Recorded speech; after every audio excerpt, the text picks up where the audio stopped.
Citizens of Fayetteville, our landfill is contaminated. Contaminated with useful resources.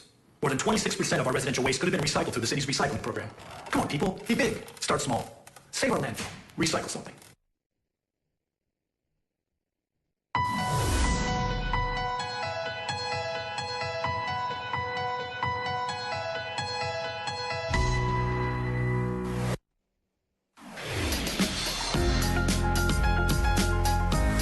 Washington County Quorum Court. This legislative body, consisting of 15 citizen-elected members, establishes policy, determines budgets, and considers laws that govern Washington County.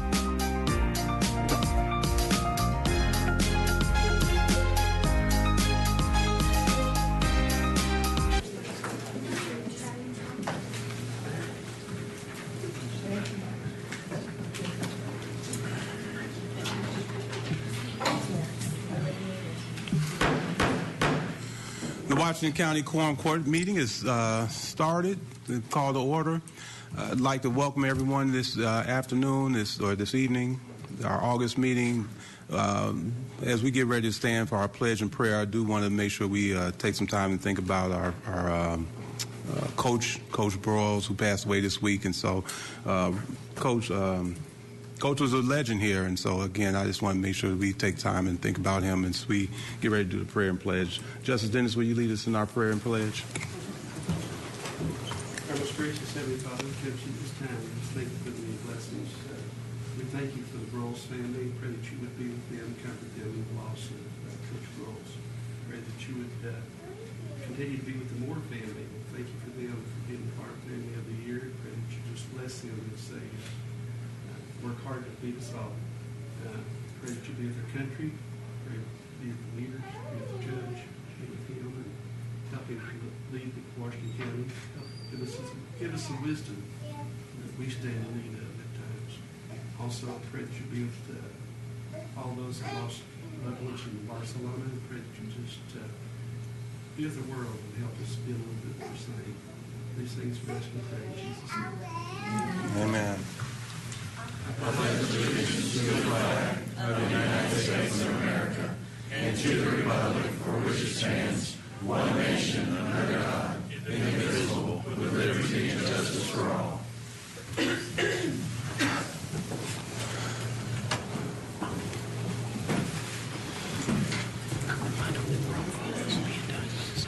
Got it. Okay, we'll go ahead and look at the adoption of the agenda. The roll call has been already done by your signing in, so the justice of the peace, we have you already in by you signing in, so we got that taken care of. So we have item number 3, the adoption of the agenda. I'd make a motion to adopt the agenda. With the amendments.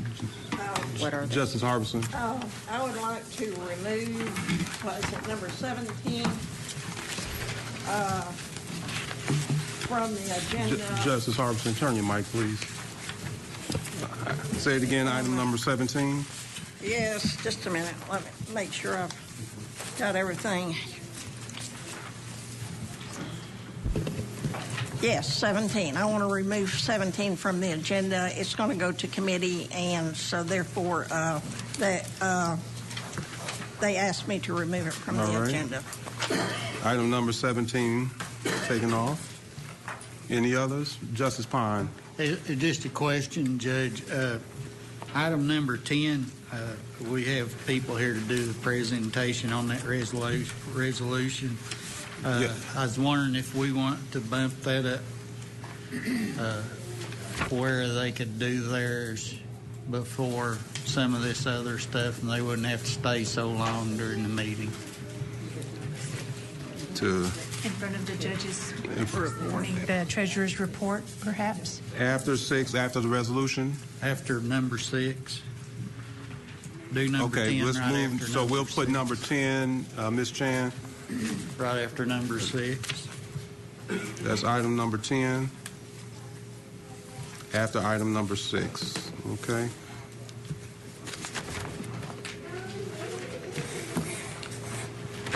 All right. Then I move with the amendments made.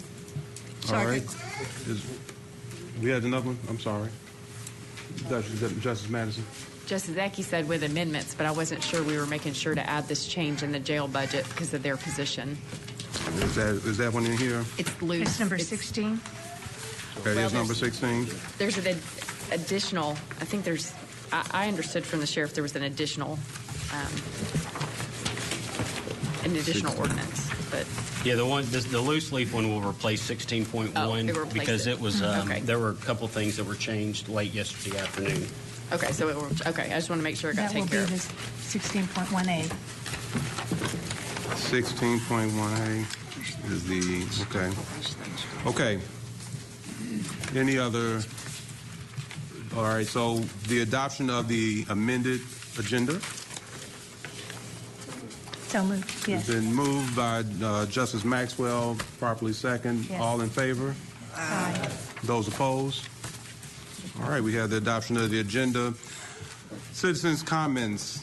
We'd like to welcome any of our citizens from the county to come and visit with us, share your thoughts, concerns. Any citizen comments? Well, I know many of you guys are back from getting school started, and so kids probably got you pretty busy. Welcome back to our university and our college and high school kids, grade school kids. Thank you guys very much. Again, let's go ahead and then move to item number 5, approval of the minutes.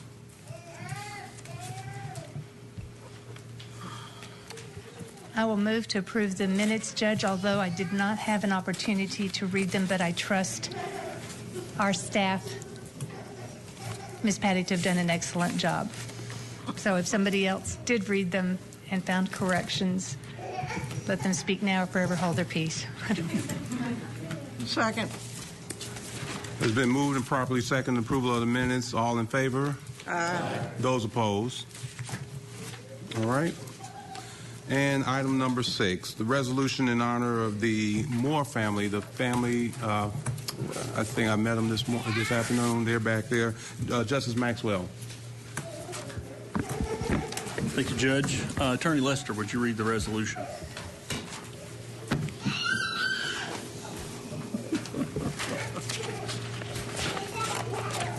And while he's getting ready, the Moore family can come up and stand up here so we can get to know you a little better. I think this is an honor that I want to make sure you get full due, especially your 3 inexpensive laborers. I say that they may be more expensive than hired hands.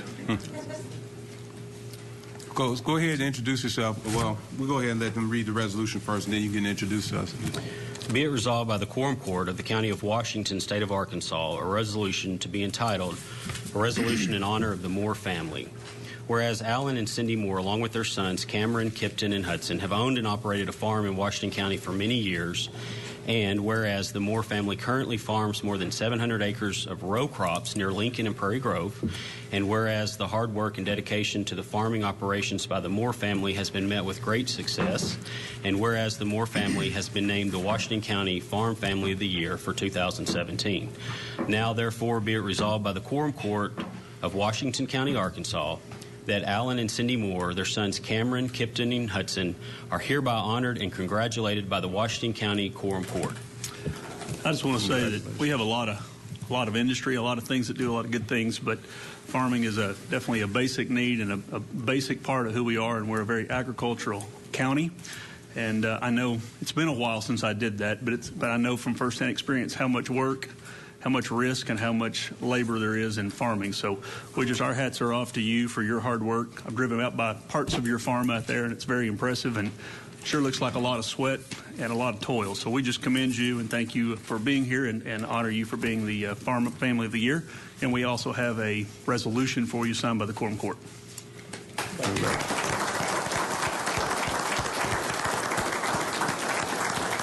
Anything you'd like to say?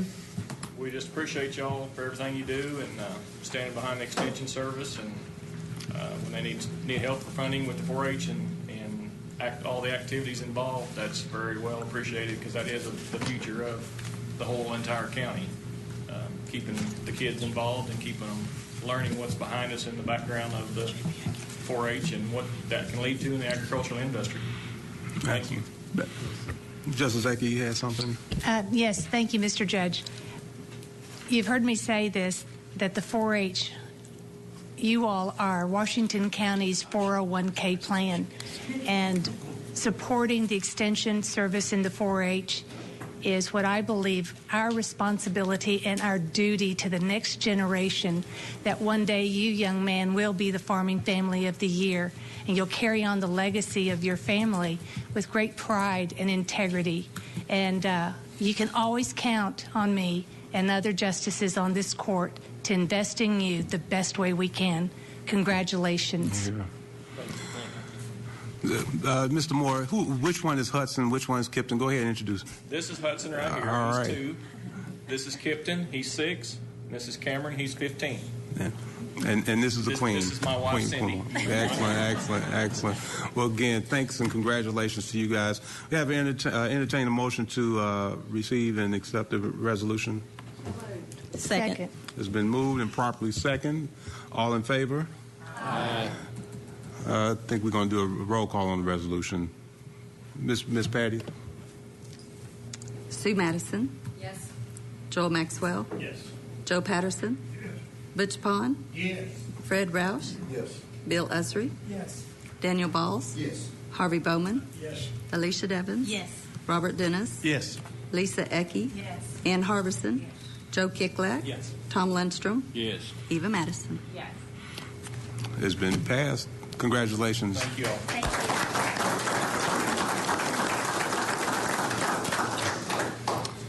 all. All right. We have item number 10. Item number 10, and that is going to be Justice Devins. Yes, thank you, Judge. Attorney Lester, could you please read the resolution, please?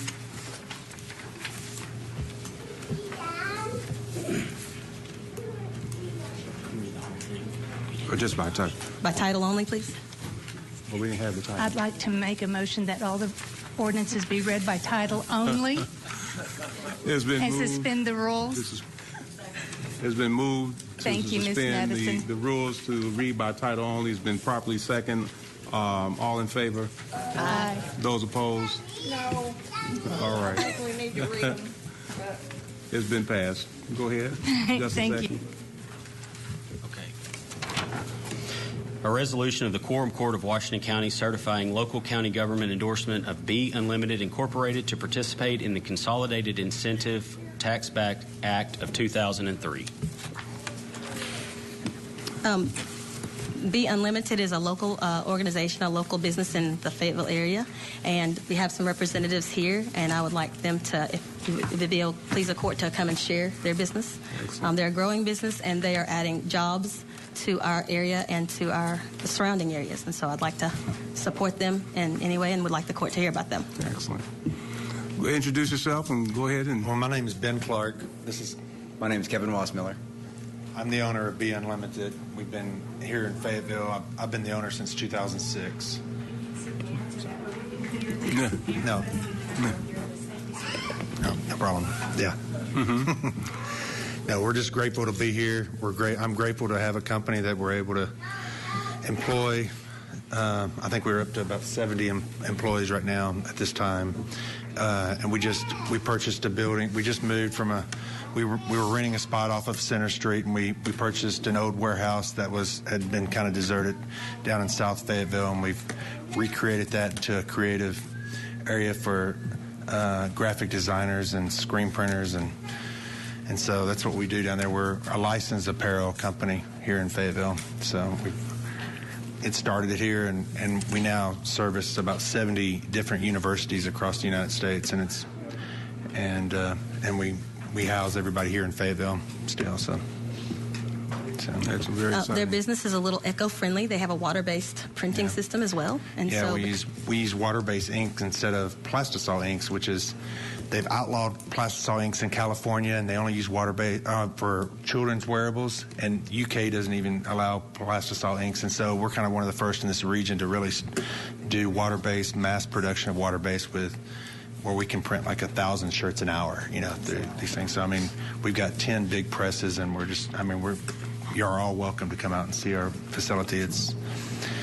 I'm impressed every time I walk in there. I just can't believe it, honestly. I mean, it's been through the hard work of a lot of people, not me personally, but just a lot of people out there. So, good. Well, thank you. Yeah. Anything else? Ms. Chun, did you have anything to add? Just for the mic. Hi, I'm Chung Tan with the Fayetteville Chamber. So I am here today to fully support their application for a sales and use tax rebate for several reasons. Number one is that this is an amazing company just today, right? The announcement was made by the Inc. magazine that Be Unlimited is one of the top 5,000 fastest growing companies in the United States. Yes. So we are very proud of that. And in addition to that, out of this Inc. magazine 5,000 fastest growing companies in the United States, 5 of the companies came from the city of Fayetteville. Yeah, wow, that's huge. 2 of them are in the top 100.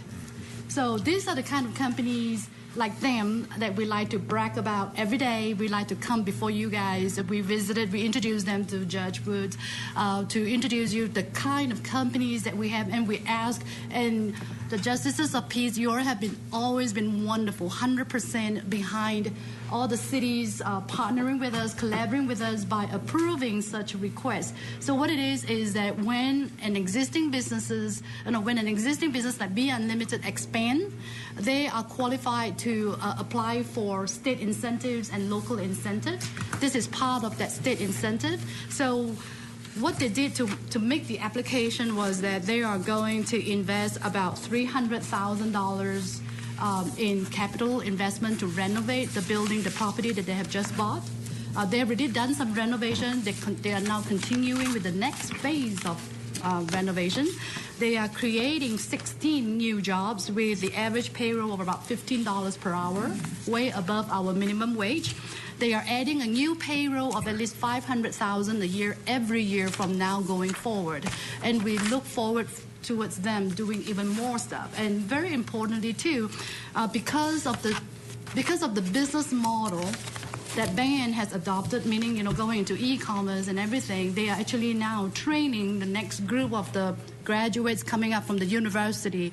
They're creating all these new skill sets for the 21st century, how to do with e-commerce, how do you kind of like facilitate design using software, how do you use equipment. So he is actually helping us prepare our workforce pool with the skill set that is needed.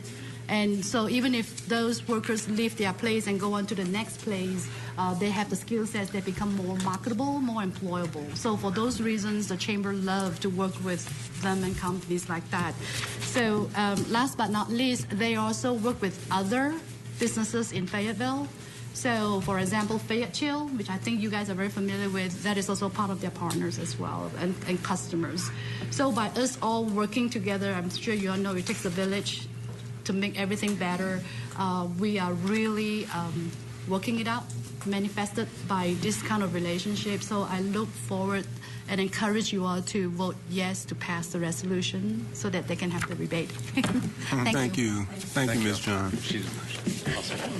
Justice Black. Thank you, Judge. I thank you to y'all from Be Unlimited that are here tonight.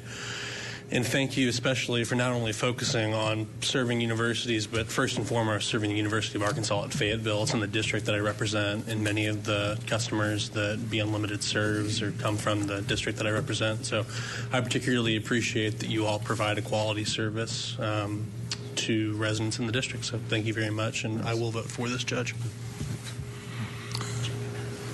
Justice Madison. Thank you, Mr. Judge. Would you tell me where the new location is exactly? I'm thinking it may be in my district. It's right past Cato Springs Road on the right to the left of Campbell Electric. I mean, to the right of Campbell Electric, right there on. Is it school? It's on School. East, South School Street. Oh, okay. Yeah, 2291 South School. 2291 South School. So if you're driving out, you pass 6th Street, 15th, or Martin Luther King, 15th, and then you Cato Springs. And then we're just like 3 lots. Oh, okay. And it kind of is tucked back in there. There's 2 big warehouses right there that you wouldn't even. it's easy to drive by, but it's. Do you have a sign up? We don't have a sign up. No, we don't even need a sign. You don't need a sign. I mean, it's not like it's a retail space at all. It's really just Okay. more manufacturing. Tell me the address one more time. 2291 South School. I'll find you. Yeah, come Thank find you. me. Yeah, for sure. Please come down there. Any other Actually, comments? I would encourage you all to come and visit their so-called manufacturing plant, because all of us have a preconceived idea on what a manufacturing plant looks like. Theirs are anything like it, different. So the interesting part is that when I go in there, they have a big kitchen. I was like, what is a kitchen doing in a manufacturing plant? And they say it's to encourage, social interactions within their team members. And then he loves people visiting. He said he wants people to... We partner with Root Festival and just several different things around town, and we'll try to encourage them to come down and use the facility at night or different times and stuff to house different things. So, thank you guys very much. We heard the resolution, Justice Devins. Motion to approve the resolution. Second. It's been moved and properly second. We do a roll call. Ms. Patty? Sue Madison. Yes. Joel Maxwell. Yes. Joe Patterson. Butch Pond. Yes. Fred Roush. Yes. Bill Usry. Yes. Daniel Balls. Yes. Harvey Bowman. You betcha. Alicia Devins. Yes. Robert Dennis. Definitely, yes. Lisa Ecke. Yes, with great success. Ann Harbison. Yes. Joe Kicklack. Yes. Tom Lindstrom. Yes. Eva Madison. Yes. Thanks, you guys. Thank y'all very much. Resolution passes. Treasurer's report. Treasurer Hill.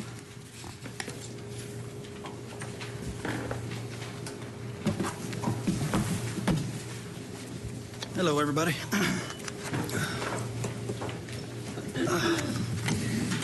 All right, get right to it. 7.1. Look at the first line, general fund. Well, most all funds expenditures came in over revenues, but that's not really out of the ordinary for the summer doldrums of July. General lost about $500,000 during the month. Road. Now, they started at 3.2, they ended at 2.9. Jail stayed about the same. Employee insurance, we have $500,000 set aside in the general fund in case they need it. Talked to Nelson yesterday, and he's very hopeful that we won't. If we keep the balances around the 1.9 million like it is right there, we shouldn't need that infusion. Also, jail has $600,000 set aside. And we have 3 payrolls next month, so I'm almost positive we'll use at least half of that, $600,000 next month. Bottom of the next page, we began July with 34.9 in the bank and ended with 34.6. 7.2, 1 cent sales tax. Another good month for sales tax, $645,000. That's a 8% jump over July of 2016. And for the year, we're up over 6%, which equates to about $267,000 more than 2016. 7.3, the jail tax. Likewise, it was up 8%. The extra $362,000 so far this year is really helping since the prisoner care reimbursements are down so much. 7.4, the road tax. Had another good month, up 9%, with $132,000 coming in.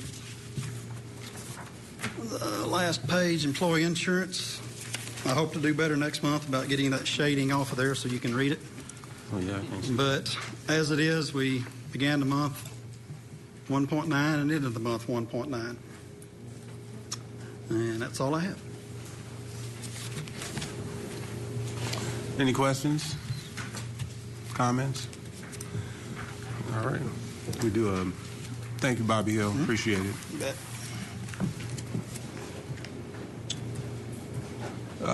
Director Farber, Controller's Report.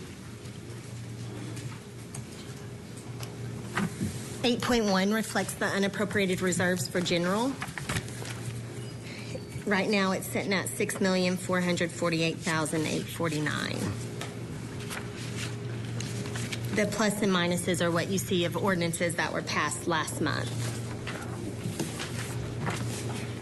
8.2 is the summary revenues and expenditures report. This report reflects no encumbrances, so you're seeing a as-is basis. Approximately, funds should be at about 58%.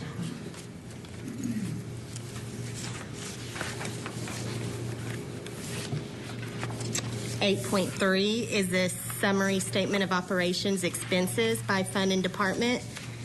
As you can see, this report includes encumbrances, so you might see a little higher percentage expended, but approximately everybody should be at 58%.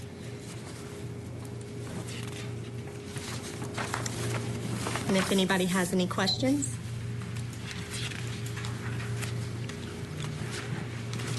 Thank you, Director Farber. Any other questions? Nothing?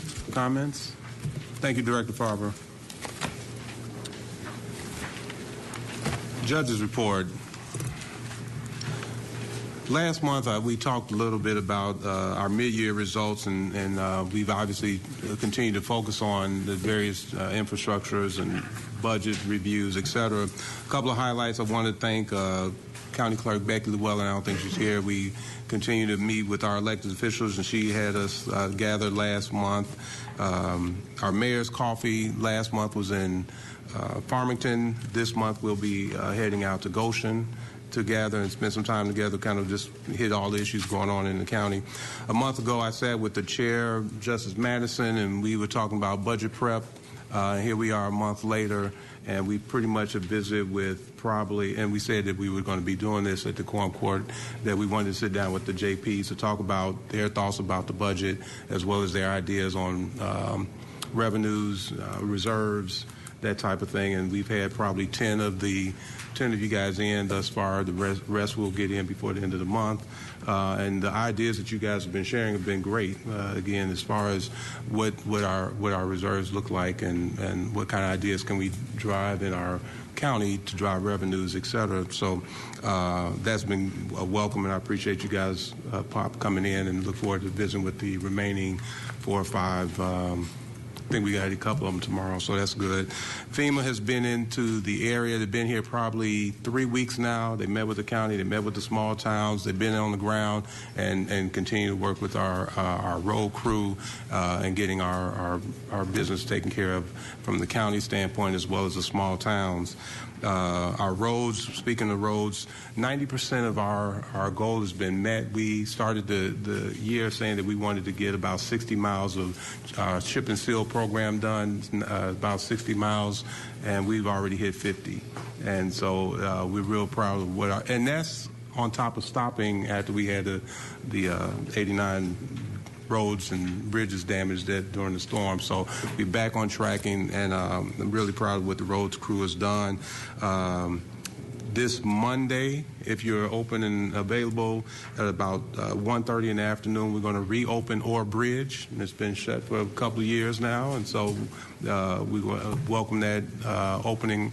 And again, hats off to our road crew for getting that together. Veteran Services continue to just astound.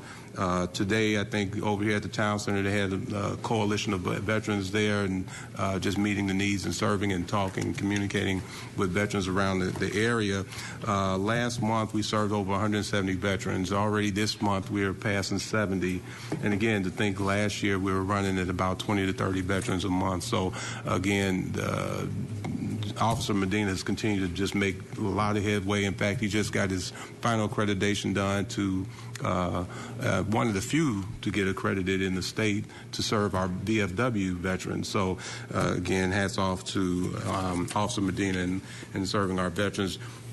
Our environmental affairs director and grants director collaborated with Boston Mountain probably a little more than a month and a half ago to apply for a grant The grant was awarded for $100,000 to do a study on recycling in the region, and so Boston Mountain received that. They'll continue to work with our environmental team in the county as they start looking at a study in the region area of recycling and what can we be doing, how can we be doing it better, et cetera. And so really excited about that project that's underway.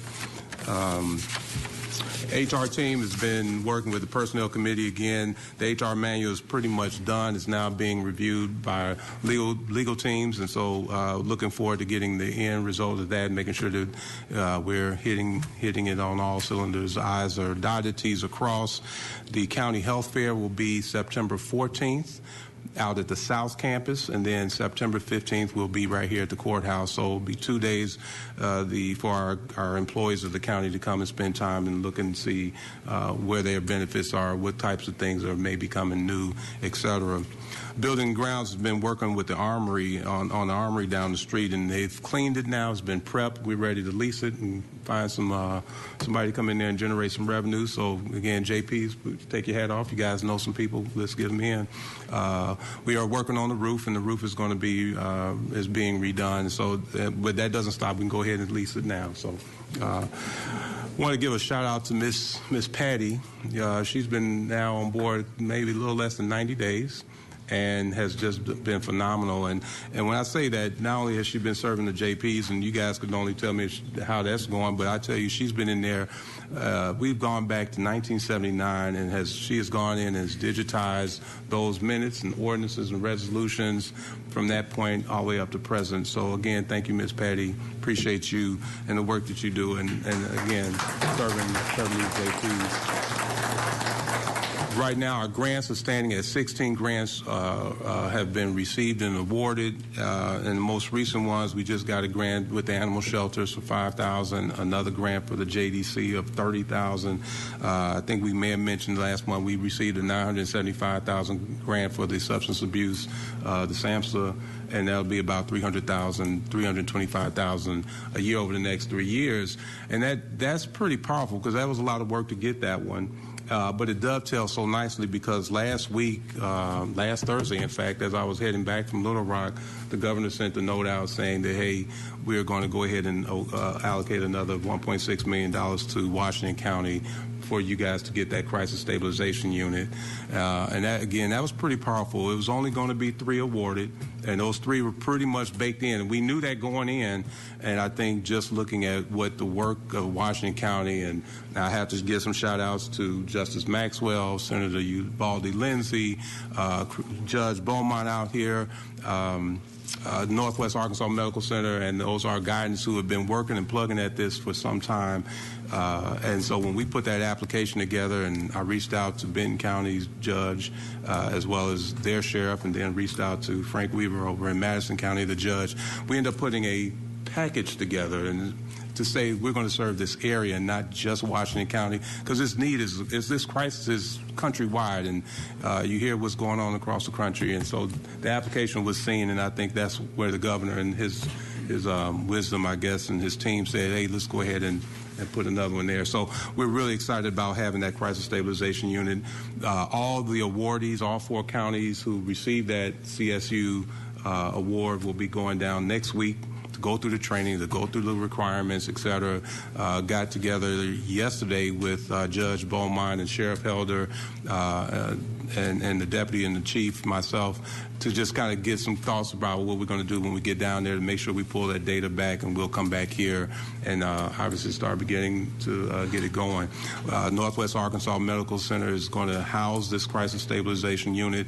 Ozark Guidance is, for the most part, agreed to be the care providers for that. And that's going to, again, relieve some of the pressures on our law enforcement.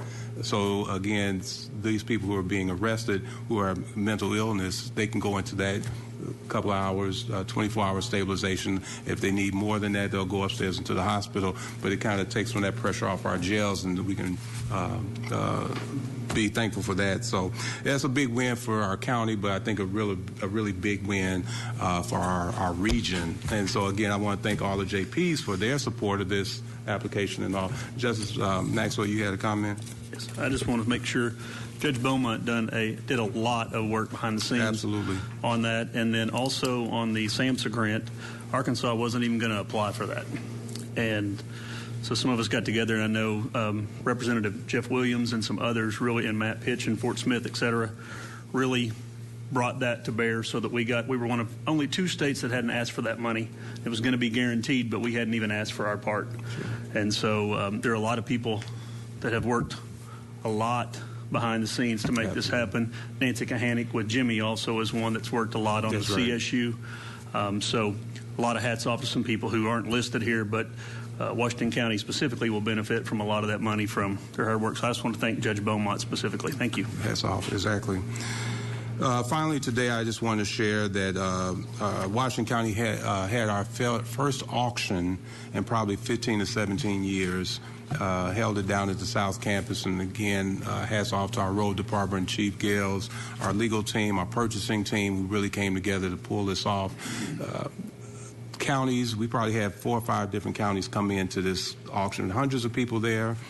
We had online individuals bidding online, but we probably pulled over $755,000, and you're talking about 10 to 3. We started 10 this morning, ended about 3 o'clock this afternoon. $755,000. That's a big win for us in the county, and so then that'll go back to our roads and help us as we look at what FEMA. We know we're going to get some relief from FEMA. We just don't know when, and this will help us in that interim time. And we know FEMA. We getting some monies from FEMA from 2015, and here we are at 2017, so 2 years later. So again, hats off to the county and to Chief Gales and the road crew for really doing a phenomenal job today on that. Lastly, I have 5 names that I've submitted for approval from you, from the Justice of the Peace, for our facility board, health facility board. When Washington Regional was looking at the bond, they came, we did the ordinance piece. They switched and went ahead and got it from the state, but we went ahead and completed that ordinance. We went ahead and put the board together, so should they come back and need that bond or what have you, they had that facility board. And the names would be Dr. Cross, Dr. Gaines, Kyle Patillo, Steve Clark, and Joy Drummonds. So that is my report. Those are the names that I have for the board. Any thoughts, questions? Let me hit the JPs first, Chief. I just have one item to add. Sure. We had a special meeting this afternoon. We have received a notification, our permit for the dirt pit, yes, which has been going with us for years. We will start, our permit is effective September the 1st. We are starting mobilization Monday, so it's a reality. Very good. Here. That's awesome. A lot going on. I entertain a motion for the approval of the 5 members of the board, for the health facility board. I motion that we approve the 5 members. It's been moved Second. And properly second. All in favor? Those opposed? All right.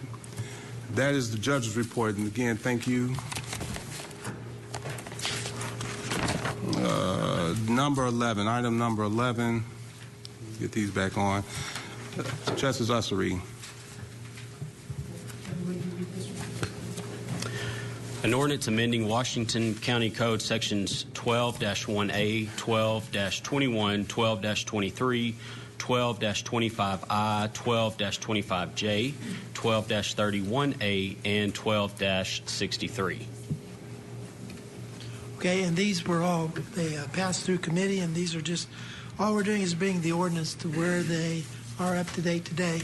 And there's one of them, the one I'd like to just go over before we get any further on this, and that is that the ordinance number happens to be 2017, and which is page 31. And one of the things that we're doing is that we're moving the the Finn's attorney is going to be reported. Is that the wrong one? Justice Ussery, where are you? I'm sorry. That's 12.1. I'm sorry, I got ahead of myself. Yeah, you're on 11. Okay, so on 11, everything's fine. Sorry, I was ahead of myself. All right. I was so nervous about it. So, as it is, it's great. You got a roll on that one? Go ahead. Any questions on 11.1? We got to entertain a motion. We're going to read it 3 times, so entertain a motion to read it. I entertain a motion. To suspend. Has been second. Second. All in favor? Aye. Read it for the second. Good job. An ordinance amending Washington County Code Sections 12-1A, 12-21, 12-23, 12-25I, 12-25J, 12-31A, and 12-63. Suspend again. Move to suspend the rules and read 11.1. It's been moved in second. All in favor? Aye. All right. Those opposed? No. All right. Do we need to do a roll call? No. Sure. Ms. Patty? Sue Madison. Joel Maxwell. Yes. Joe Patterson. Yes. Butch Pond. Yes. Fred Rouse. Yes. Bill Usry. Yes. Daniel Balls. Yes. Harvey Bowman. Yes. Alicia Devins. Yes. Robert Dennis. Yes. Lisa Ecke. Yes. Ann Harbison. Yes. Joe Kicklack. Yes.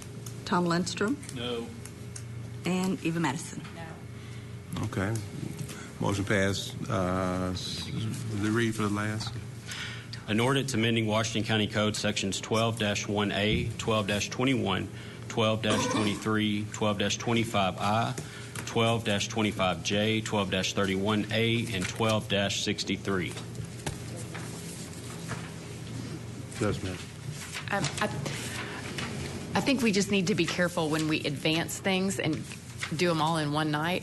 I know that a lot of us look at these and think they're minor changes, but we're often criticized when we rush things through, and there's no rush on an issue like this.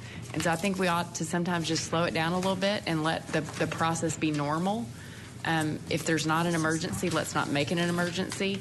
So obviously I support the changes, but I just want everyone to understand why I was voting against the expediting, because I just think we should reserve that for when it's needed. Thanks, Judge. Thanks. Anyone else? Public comments? Public comments? Okay. Justice Bond. I just want to say I appreciate going ahead and advancing this on ahead. We've been doing everything we can to have as few number of meetings as we can to save money. We've settled these issues. We need to pass them along so we can work on the next items in those ordinances.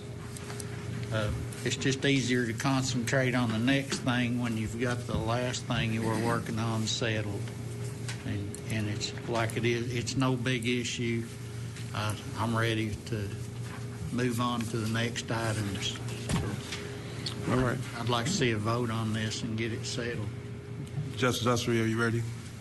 Yes, sir. If we could read this the third time. It's already read, so is this a motion to pass? All right, it's a motion to pass then. It's been moved and properly second. Ms. Patty, roll call. Sue Madison. Yes. Joel Maxwell. Yes. Joe Patterson. Yes. Butch Pond. Yes. Fred Rouse. Yes. Bill Usry. Yes. Daniel Balls. Yes. Harvey Bowman. Yes. Alicia Devins. Yes. Robert Dennis. Lisa Ecke. This will be here. Ann Harbison. Joe Kicklack. Yes. Tom Lundstrom. No. Eva Madison. All right. Item 12, Justice Ussery. Okay. And if you go ahead and read this one for us, by title only. An ordinance amending Washington County Code Section 3-1. Okay. And all we're doing is changing the language to where it should be. However, there is one change in this. As we're going through, we're trying to get things more organized and try to get things so that they are more consistent with the way that we should do things or we are doing things. And so on C, there's a change there that shall report to the county attorney instead of the county judge. And the reason we want to change it to the county attorney is chain of command, because we can't have everybody in the county reporting to the judge. The judge will never get anything done. And this is just kind of the pecking order. We saw this as an opportunity to kind of clean up these things as we go along. So I move that we pass this thing as written. Thank you. Comments? Justice Madison and then Justice Pond. Thank you, Judge. I received actually quite a bit of feedback on this after the Ordinance Review Committee met. It was presented to us like they were non-substantive changes, and I think that was the intent behind the changes. I'm not going to be able to support these changes other than essentially changing the title to the Fins Attorney, because I think that is the proper name. But it was explained to me that there was very good reason to have a lawyer selection committee involved in this process. And the goal is to, I think, depoliticize this position, which takes care of some of our most vulnerable children as much as possible. There was a situation many years ago that I think predates most of us on the court, where this position, oddly enough, was appointed by the juvenile judge. So the judge was actually appointing an attorney that appeared in their court. It's not our current juvenile judge. And that lawyer became subject to some embezzlement charges and disbarment proceeding, and nobody had any authority to remove the person because the juvenile judge decided to leave him in place. And so it was a little bit scandalous that you had this attorney going through all of this drama, and the position became very political. And I think the reaction from the legal community was that this doesn't seem right, and, you know, is there a way to sort of immunize this position from that kind of political influence? And so it was that experience that led the Quorum Court at the time to implement this selection committee. I've spoken to the county attorney about it. I know he has some hesitation about whether the judge can really, you know, rely on a selection committee. I think the judge ultimately does retain the hiring authority on who to hire. The judge retains the authority on who to put on the committee. But if you've spent any time in juvenile court, you know that this position is very unique. And what happens in juvenile court is it's hard. It's hard work. I know April Shy is here. She's the person that currently holds this position. And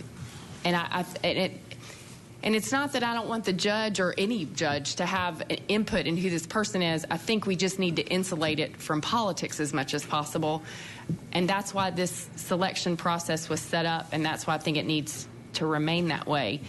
In addition, and I like Mr. Lester, so this is no knock at Mr. Lester, but the person who could most evaluate the performance of the Fins attorney is the juvenile judge.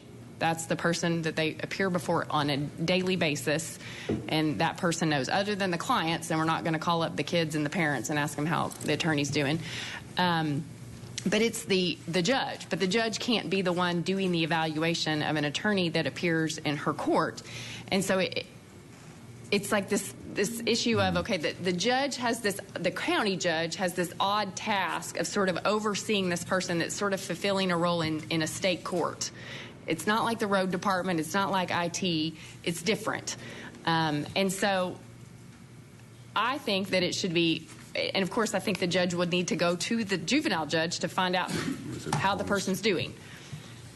And that's where I think it needs to be elected official to elected official. I don't diminish that the county attorney should have a role in that the county attorney's knowledge about legal processes is valuable to the input in that evaluation.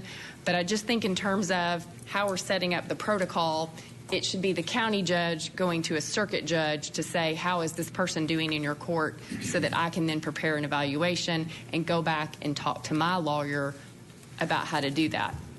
So, and then the final thing is that from my understanding in subsection D, where we added administrative order number 15 of the Arkansas Supreme Court, it's my understanding that that administrative order does not apply to the Fins attorney role. It applies to ad litems in other capacities. And so while Ms. Shy in her current dual capacity does follow administrative order 15, it's not something that applies to the Fins attorney role. So it's where she's shifting hats.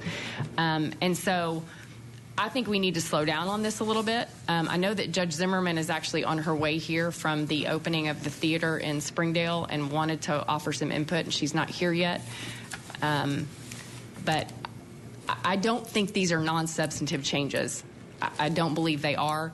I think that if we want to rush it, we can rush it, but I think really we need to change the title of the position and update the statute sections in subsection D, as Mr. Lester did, and leave the rest of it as it is.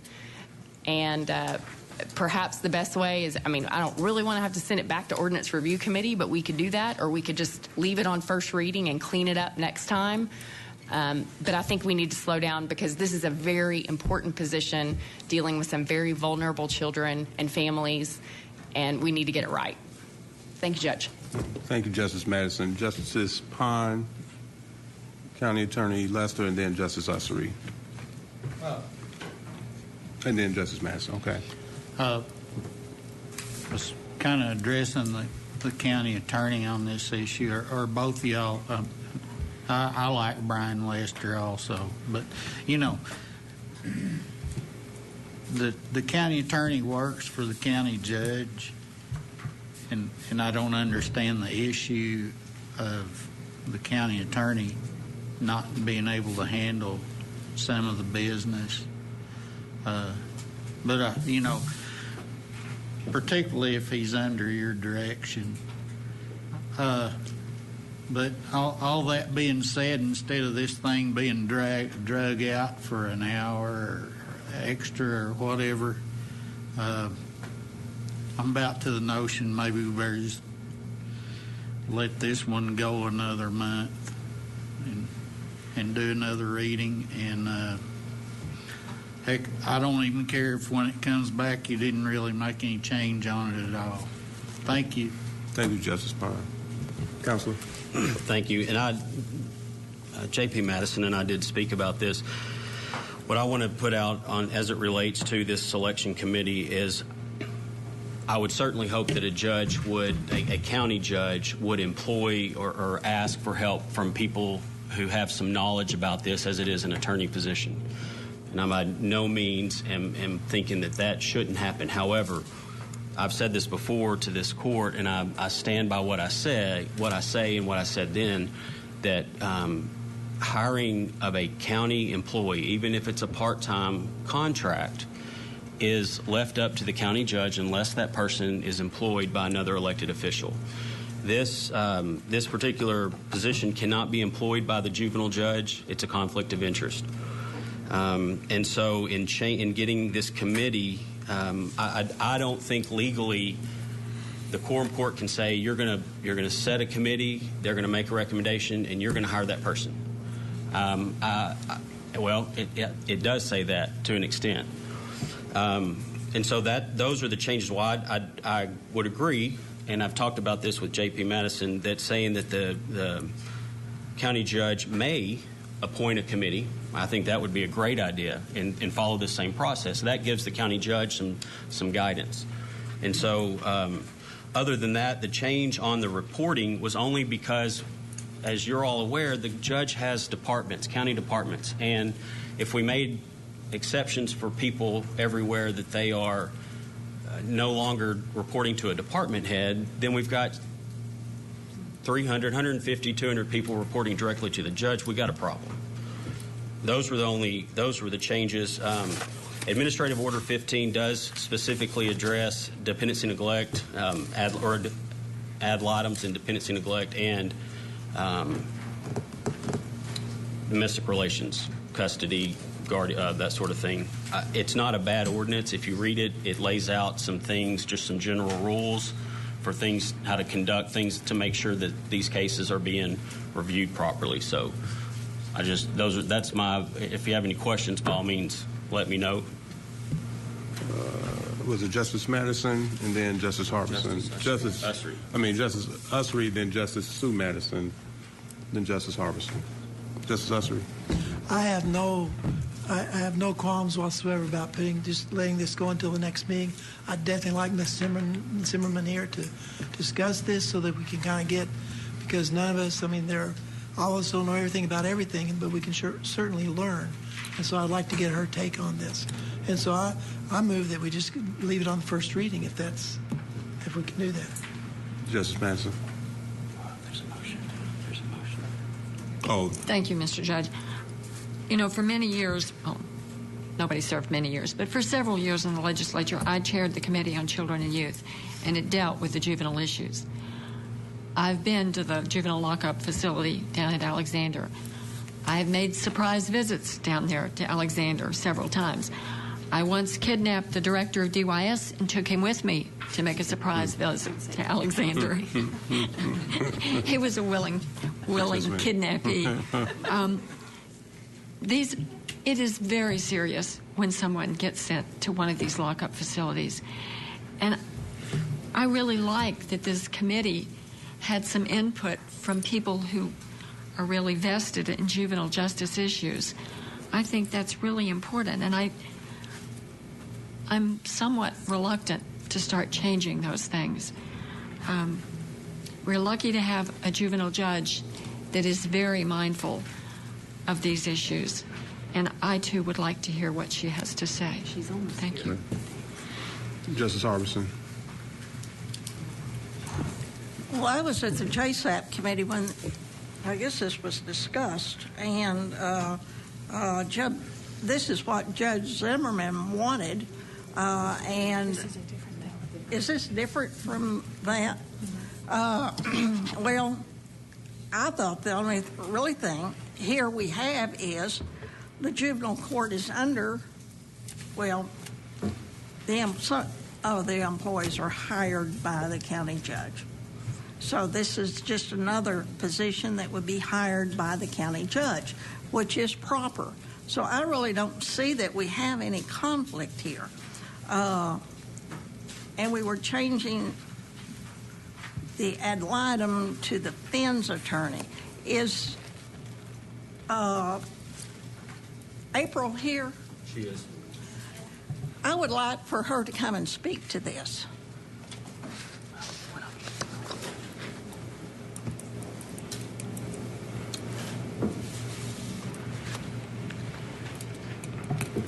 Counselor, state your name and welcome. Thank you.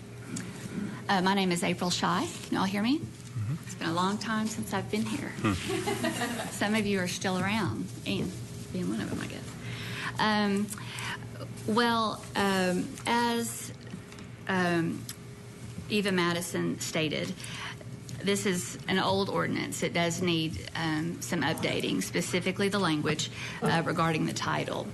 Guardian ad litem or juvenile court guardian, that type of language is very old language that refers to individuals who represent children.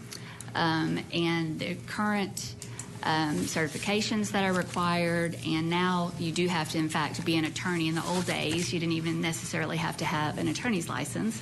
So they called it a guardian ad litem, oftentimes, or just an ad litem. So that's old terminology. That does need to be changed. And so certainly changing guardian ad litem and juvenile court guardian throughout this statute or ordinance is very appropriate.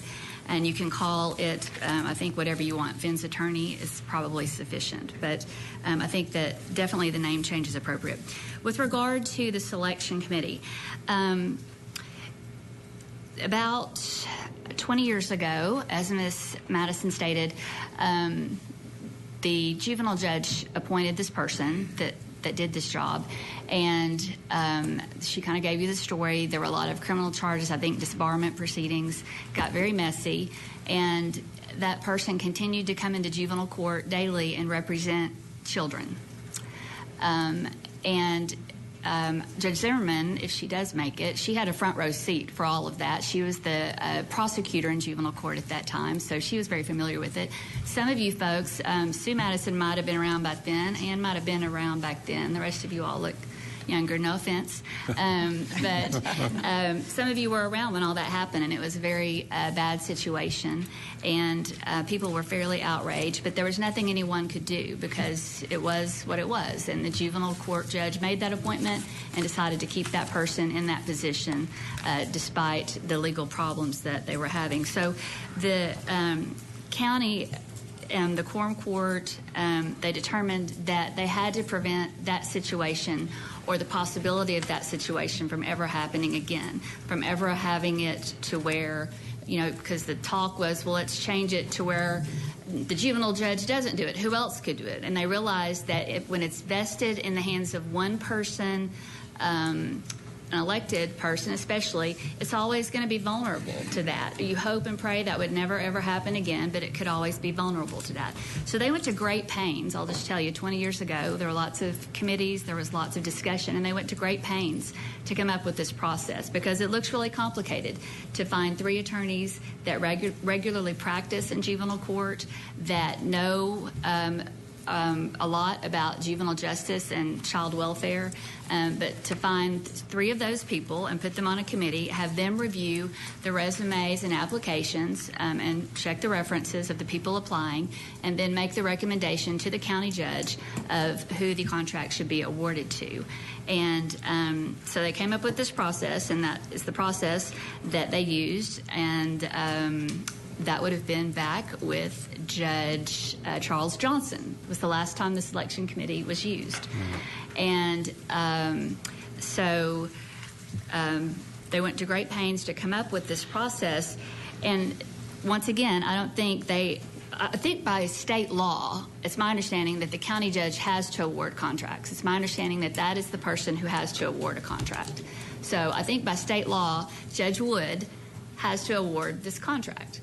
And this does not say that the defense attorney must be the person at the top of the selection committee's list, or must be one of the 3 people on the selection committee's list, or must be the one they tell him they like the best. It doesn't say that, but it hopes to build in a protection there that the person that's going to do this job knows something about the juvenile court system, knows something about the FINS system and the FINS attorney position. And then you would hope that the county judge would follow that recommendation, or at least look at the top 2 or 3, or ever how the county judge wishes to go about it after that. But they did go to great pains to put this system together, and it wasn't just to create busy work for people. There was a real issue that occurred about 20 years ago, and that's why it is the way that it is. I have worked with 3 previous county judges. There have never been any problems with my position reporting to the county judge. I really don't have a problem with reporting to any of you. You can put me in the animal services department if you want to. I mean, it's not really a reporting thing. I think anyone that knows Judge Zimmerman knows that if there's a problem in her court, you're going to get a call. You're not going to have to wait for an annual review to learn how that person's doing. You're not going to have to wait. She's going to dial you up if there's a problem with someone's performance in her court. If she needs a door in the back of her courtroom, I think y'all did that for her just last month. She dialed you up. So it's always been a very good working relationship between myself and the county judge, and I have no reason to think that it wouldn't be with Judge Wood. I've worked with 3 previous county judges, as I said, and they've always been very good to contact me. Usually around budget time is when they call or have their chief of staff call to check in, see how things are going, see if anything needs to be changed in my budget. And it's just always been a very open door, very call us if you need anything, and then knowing that Judge Zimmerman's going to call the county judge if she needs anything or if there's any problem. But certainly I have no problem with an annual review. Once again, I think one reason that's kind of been skipped over or not done formally is just because Judge Zimmerman, they just kind of know that Judge Zimmerman's going to take care of that if there's a problem. But I certainly have no problem with an annual review. I do agree that the statutes in paragraph D, those are properly crossed out on the bottom line there. The administrative order number 15 of the Arkansas Supreme Court does deal explicitly with attorney ad litem's independency neglect cases. Those are foster care cases, so that does need to be stricken. It speaks none to a FINS attorney type position or defense attorney type position. There are, as Mr. Lester mentioned, some good policies there that I certainly use in my position as FINS attorney. And so if you wanted to take some of that and put it in some other format, I certainly don't think that would be a problem. It's got a lot of good stuff. But it does not. It doesn't make any sense to take all this ad litem language out and then require the Finn's attorney to go by the administrative order that governs ad litem's. That makes no sense whatsoever. So I think you need to strike the administrative order number 15. I believe that's all that I had. My, like as I said, my understanding was that the state law requires that the county judge award the contract. And that being said, it just makes sense to me that that person has his finger on the pulse of the position. It doesn't make sense to me that the county judge awards the contract and then someone else decides essentially whether to renew the contract. It seems that the person who awards the contract should have his finger on the pulse and then determine if the contract is going to be renewed. The selection committee only comes into place if, in fact, the person leaves the position, does not wish to renew his or her contract, or the county judge determines after the annual review and all that the contract will not be renewed. So I welcome any questions. Oh, everybody's looking past me. Yes. I feel like I'm at a party where everybody's Judge Zimmerman is here. But thank you. Someone else. That is good. That's good insight. Thank you, Judge. We're going to have Judge Zimmerman. Can you come? And while you come, we're going to ask counsel. You had a comment? Just to state that, with all due respect to Ms. Shah, the judge does award every contract. The judge awards the contract for the road departments, for every other department, and all of those people don't report directly to the judge. So I don't see what the issue is on this. I think the judge legally has a right to departmentalize his departments the way he or she, the way that position wants. And again, I think that I get that there was a lot of issues years and years ago, which is great. My only issue is under the Amendment 55 of the Constitution, you cannot usurp the judge's right. So having this committee is a great idea, but like Ms. Shah said, the judge doesn't have to go with it. So we're adding a process that has really, other than if it's utilized, great, but there's no requirement that it be utilized. So, Judge Zimmerman, welcome. Thank you. I was trying to be at two places at one time. It didn't work out so well, so I apologize. So my comments on the proposed ordinance changes would be that I don't believe it's ethically feasible, nor should it happen this way, that the juvenile judge, the circuit judge, juvenile division, choose in any way who is the attorney that gets the contract. I think that was a bad situation years ago and does not need to be repeated, so that the circuit judge, juvenile division should have nothing to do with the hiring decision. I do think that the juvenile judge should have say when the county judge or the county attorney or the committee, whoever, wants to find out how that attorney's doing, to call and say, how is that attorney doing? They're in your court 5 days a week or 3 days a week or whatever.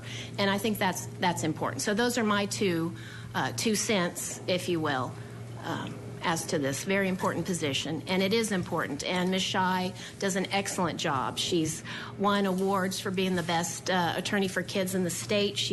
I didn't pick her. Somebody picked her before me, and she does a great job. And you know that if I had an issue, I would call the county judge's office and I'd say I have an issue, but I don't have an issue, and she does a great job. Excellent. Thank you. Thank you, Judge Zimmerman. Appreciate it. Justice Balls. Thank you, Judge. I actually had a question for Judge Zimmerman. Okay. Some of this is pretty impactful. Yes. Were you guys asked for any input on this? I received, after it went to, I don't know which committee, it was brought to my attention about the changes. So after it went to ordinance reviews when you heard about it? Okay. And then I looked it over and I sent my concerns or my comments to Mr. Lester and to Justice Madison. Thanks so much. Okay, thanks. We have a motion, I think, Justice Ussery, to table. To table. Not to table. Move the meeting to advance the second reading. Is that your? That's correct. Okay. To make changes in between and talk about it. We just normally. Justice Roush? Oh, Justice Bond. We normally, if we're not going to do another reading tonight, it's just normal procedure to just go ahead and pass. Move on to the next item. Justice Balls and then Justice Bowles. Thank you, Judge. I was going to see if we can make a motion to send this back to ordinance review because it looks like we've got a lot of issues that we need to work on this one. I know we have an ordinance or a motion on the floor, but I was going to see if we could. Well, it's no motion. I send it think it back. just moves to the second reading, which would be at the next. I'm going to make a motion. We send this back to Ordinance Review Committee. Second. It's been moved and properly second. All in favor? Aye. Those opposed? All right, that will move it back to ordinance. Justice Ussery. Justice Bowman, did you have a comment? I'm just going to make a motion to table it, so same accomplished. All right.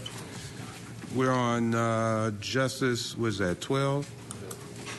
Justice Ussery.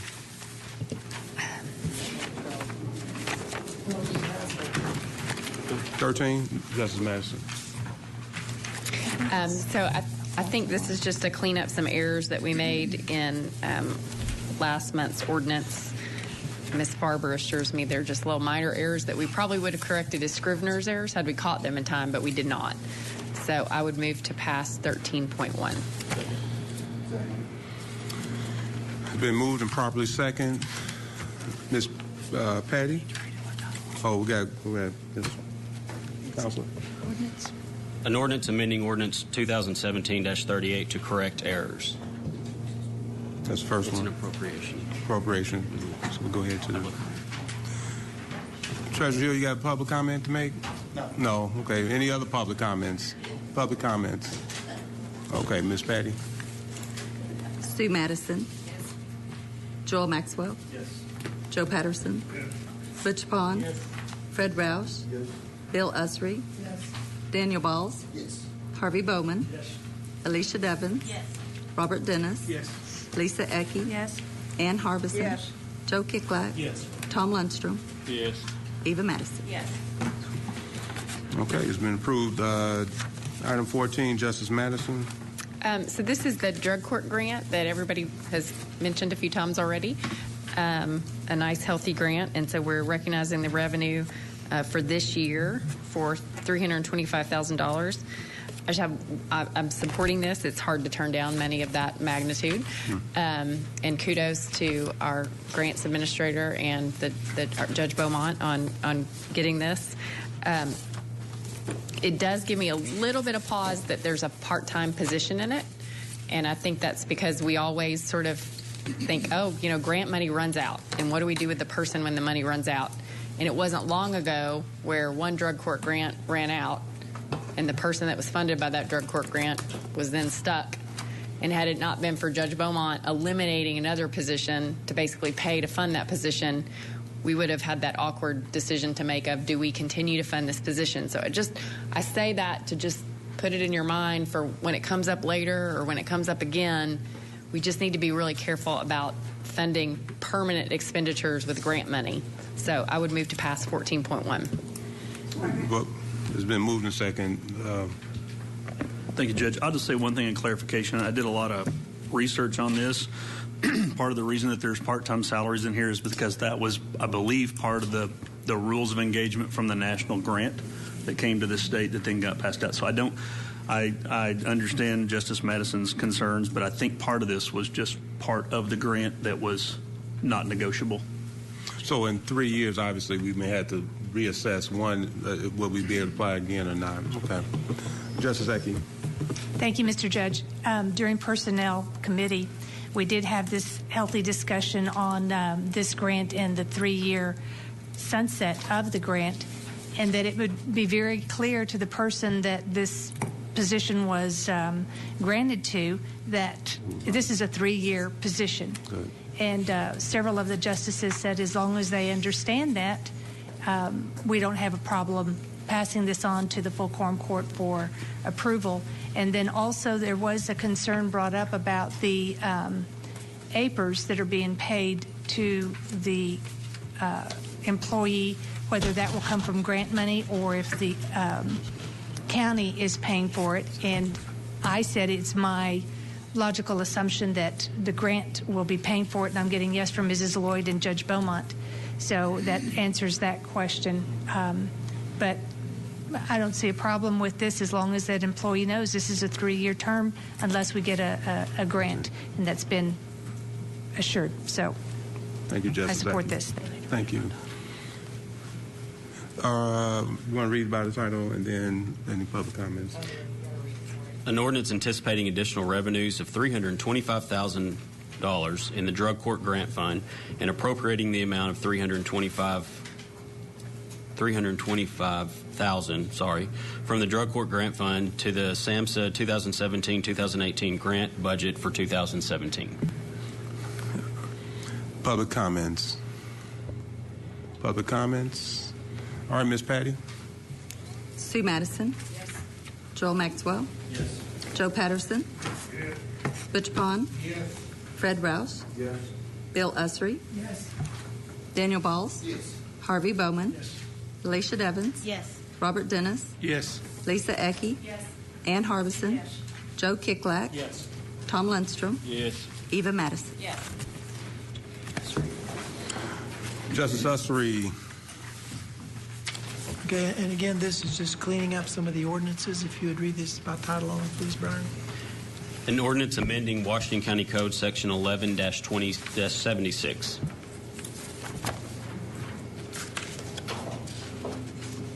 Okay, I move that we pass this. Second.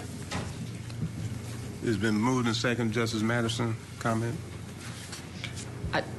I just want to say I think this is more than cleanup. This is actually increasing the planning fees pretty significantly, Yes. and this was based on the planning office's recommendation. I didn't want to give the impression that we were correcting typos when we're raising fees. Yes, thank you very much. One of the things we discovered as we went through the ordinances was they've not been reviewed for such a long time. This is just simply bringing them in line, and thank you for bringing that to our attention. Justice Maxwell. Thank you, Judge. Just a quick question. Does anybody know if these were, that our cost increase a lot and we just needed to catch up to the things that we're having to do to facilitate these I guess, planning permits and applications, or are we just raising the fees to meet the market level around us of other counties and cities? We sat and we discussed this at length, and this is to bring us in line with what everybody else is doing. We were substantially lower than any other county in the area. And so this puts us in line, more in line with the cities and the counties in the area. And we're still not the highest by any means. Justice Lundstrom and then Justice Pond. I just want to say that I think these increases personally are excessive, and I don't plan to support this particular ordinance because you go from $50 to $500. That's 10 times the amount, and some of these contractors and so forth are not going to be very happy with this little ordinance. But anyway, I think it's an increase in taxes to the people that are building all these buildings we got going on in the area. And I don't know that it will slow that down any. They'll just add it to the cost of the building. But I do believe they're excessive, and I will not support it. Thank you, Mr. Judge. Justice Pond. Get me up to speed on this. Is this the first reading on this? And do we have to do 2 more readings before we can pass this? Okay. And I'll agree with Mr. Lundstrom that to me this is very excessive, but that's the sort of thing you get into when you zone an unincorporated area and expect your county to serve the public by keeping on top of all these developments. Actually, our zoning ordinance, if you looked at the mechanics of it and the bottom line, we're stricter than any of the cities. In compliance with our countywide zoning ordinance and recognizing the expenses, the cost of all this, I might not like it, but I'm gonna support this increase. I'm going to support what you've done here because our taxpayers certainly don't need to foot the bill for our countywide zoning. So if we're going to keep enforcing and zoning a zoning ordinance, we need to pay for it some way, and we certainly don't need to just put it on the backs of the taxpayers countywide. Thank you. Thank you, Justice Pond. Justice Balls. Thank you, Judge. Yeah, we talked about this in that last meeting. I found my notes from that. For instance, the concept plat that we're going from 30 to 75, Benton County is $300. So we're still pretty low in the area. This is just getting us up to where we're at the market rate. I don't think this is going to impact development at all. Even Benton County, who has way higher rates than what we do, they're growing very well right now. So I don't think this is going to impact. I do support this. Mr. Kimbrough said they went back and looked at this. It's been years since this had been reviewed. So they're just getting us more in line with what's happening in the market right now. Thank you, Judge. Thank you, Justice Balls. Anyone else? All right. Second read. All right, we'll go to. Oh, we're going to push it to the next meeting. All right. It's been moved and second. Read again. All in favor? Aye. No. All opposed? All right. Second time, Counselor. An ordinance amending Washington County Code Section 11-76. Thank you very much, Brian. And I move we suspend the rules and read for a third time. It's been moved and second. All in favor? Aye. Those opposed? No. Let's go, Ms. Patty. Roll call. Sue Madison. No. Joel Maxwell. No. Joe Patterson. No.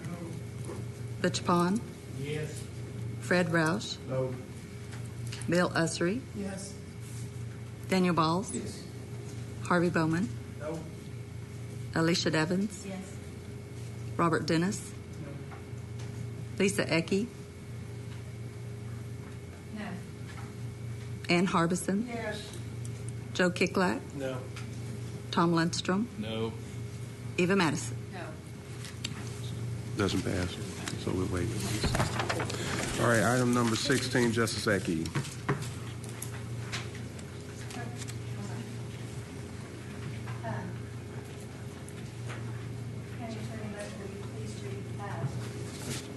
Item number 16.1A.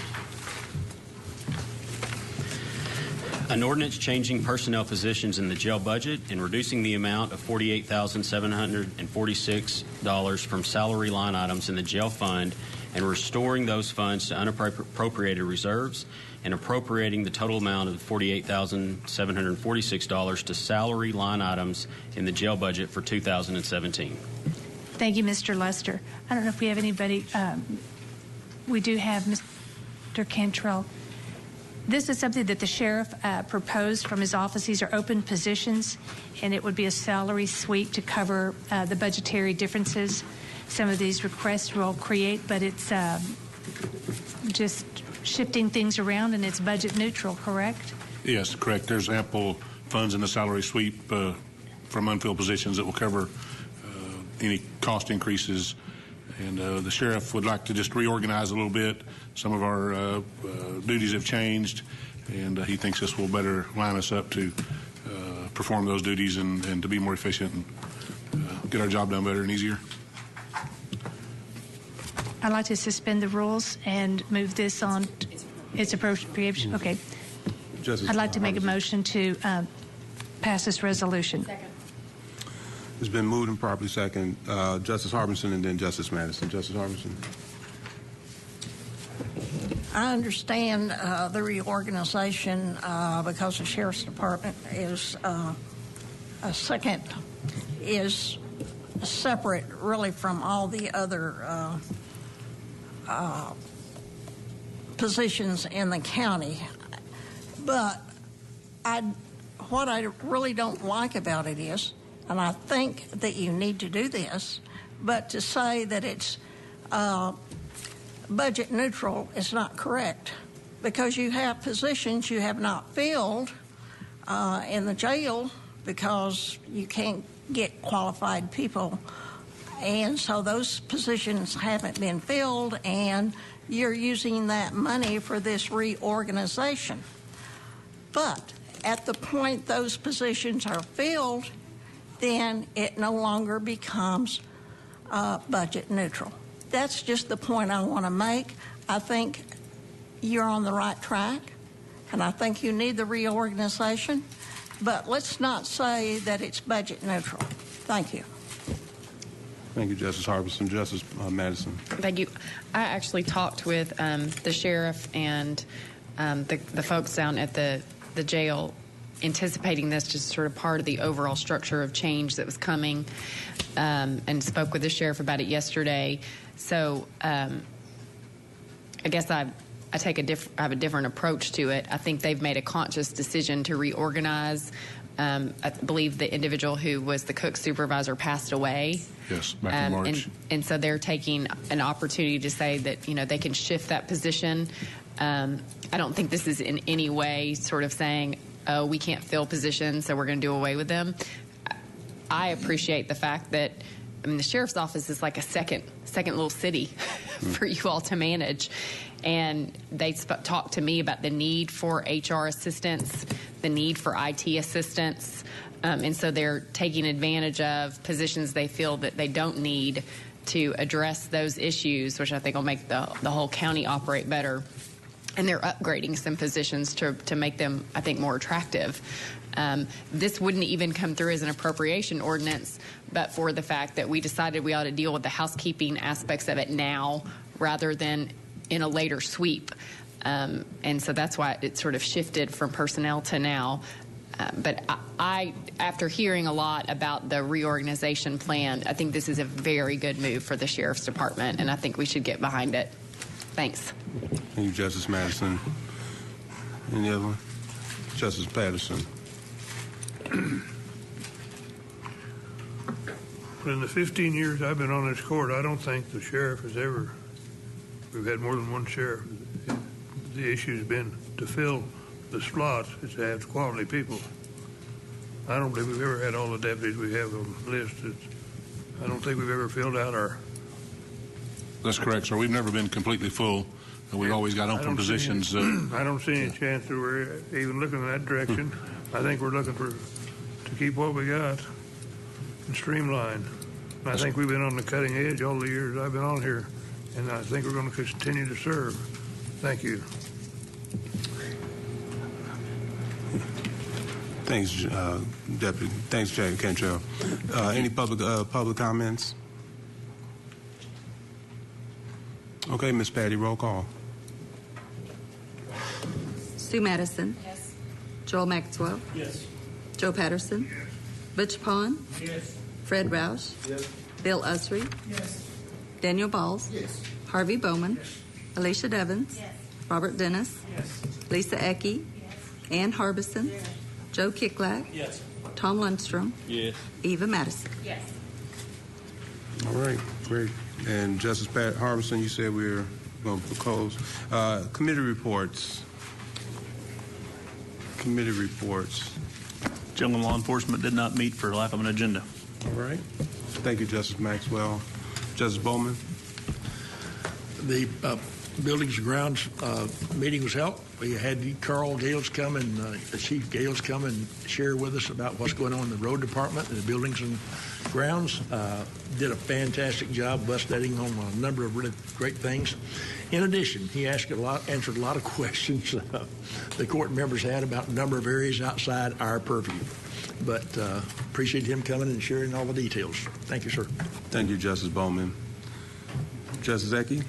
Yes, Judge. The Personnel Committee did meet on August 7th, and a lot of the items that we discussed, we've already discussed here, but we talked about the Samha Drug Court grant and made sure that it was clear that it was a sunset 3 years. Also, with the juvenile court positions changing their designation and existing positions changes within the Sheriff's Department, we discussed that. And at this point, I would like to say thank you to the Director of HR that you hired, Judge, that he's one who broached the Sheriff and said, why do you not have your own personnel HR Director where you have most of the employees for the county? And that was a very wise move on his part, and this is a result, and the ordinance has been passed. So other than that, it was a great meeting. Thank you. Thank you, Justice Ecke. Justice Ussery. the Ordinance Review Committee did meet, and most of the things we discussed tonight were the result of that meeting. So that's about it. And Justice Madison. The Budget and Finance Committee did not meet in August, but I wanted to update you all. Ms. Farber is very close to having all the budgets in. She and I are going to talk again next week. And so thank you all for sending in your conflict dates. Once we have those budget numbers in, we're all going to get together. My hope is to provide sort of an overview to you all of the highlights, sort of the things that are probably going to be the topics of discussion through our budget process and the results of our my meetings with all the elected officials. And then we'll get schedules underway. But I think it's narrowing down to be just a few issues that I think we'll really need to focus on. And so my goal is to sort of streamline it for you all so that we don't have to meet a lot. So anyway, but we're working on it. So thank you. Thanks, Justice Judge. Madison. Thank you. Am I missing someone?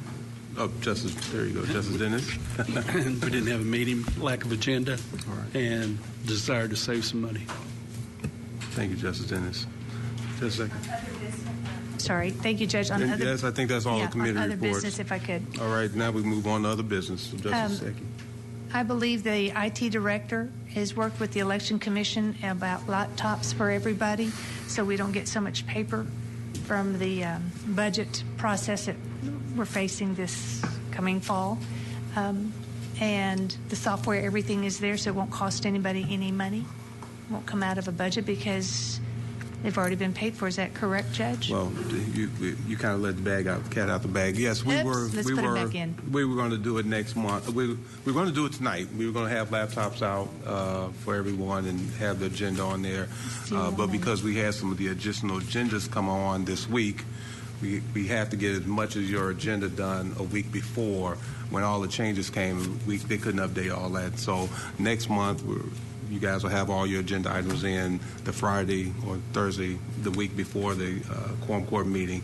They'll have that all uploaded on the laptops, and so if you choose to use a laptop, they'll be available for you guys. But they also had a paper, and they'll be here to support if you need help going through that. So I think that's great. And then the second item, since we're doing pictures next month, correct? Do we have, Ms. Patty, what's the date for next month? September 21st. The 21st. So as long as everybody can come. I got to get my hair cut, I guess.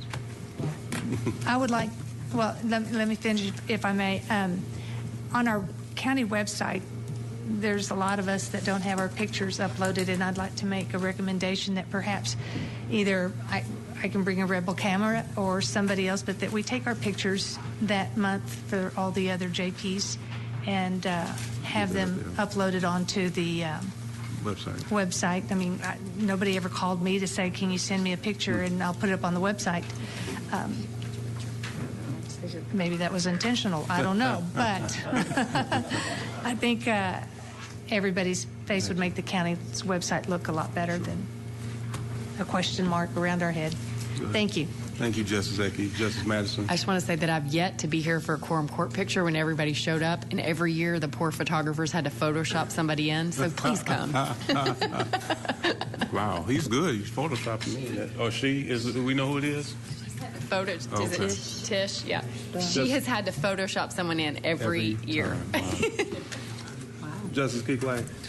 I was asked to judge at the state 4-H meet earlier in July and was extremely impressed with the delegates that came from Washington County. Yes. Also, I know that I speak for all of us when I wish a good school year to all the students, teachers, faculty, and staff that will be in the Washington County schools this year, and hope that everyone enjoys a strong year setting and achieving their own objectives. Thank you, Judge, and I move to adjourn.